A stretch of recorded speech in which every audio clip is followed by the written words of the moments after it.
Hi friends, today let us make a healthy and delicious tea time snack recipe which will take just 10 to 15 minutes to make, and we can store it and enjoy it during our tea time.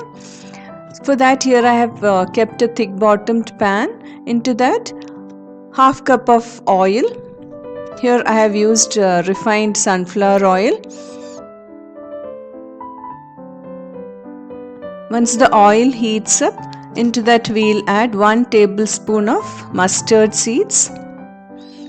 When the mustard seeds splutter, we'll add 1 cup of peanuts. This is 200 grams of peanuts, and we'll fry this till it is half fried, till its color changes to golden brown. And into this we'll add curry leaves.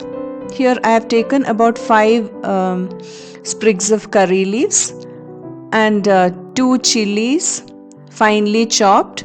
You can increase or decrease the quantity of chilies according to your taste. We'll fry this. Into this we'll add 2 red chilies and 1 cup of cashew nuts. This is 100 grams of cashew nuts. Fry it till it turns slightly golden, and into the oil we'll add 1 teaspoon of asafoetida powder or hing powder and 1 teaspoon of turmeric powder.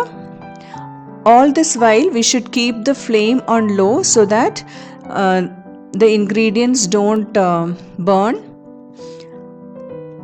Add 1.5 teaspoon of chili powder. You can increase or decrease chili powder as per taste, and then we'll add 100 grams, that is 1 cup of raisins. We'll fry till the raisins plump up. Now the raisins have plumped up. Now into this we'll add 1 teaspoon of salt and 1 teaspoon of sugar. Mix well and add 200 grams of puffed rice or rice crispies or murmura and fry it well on low flame. As the pan is a little small, I have taken a big kadhai, and our crispy and delicious mixture is ready, which is so easy to make and very delicious. Can be had as a tea time snack. Hope you liked the video. Thank you for watching. See you with yet another amazing video. Bye.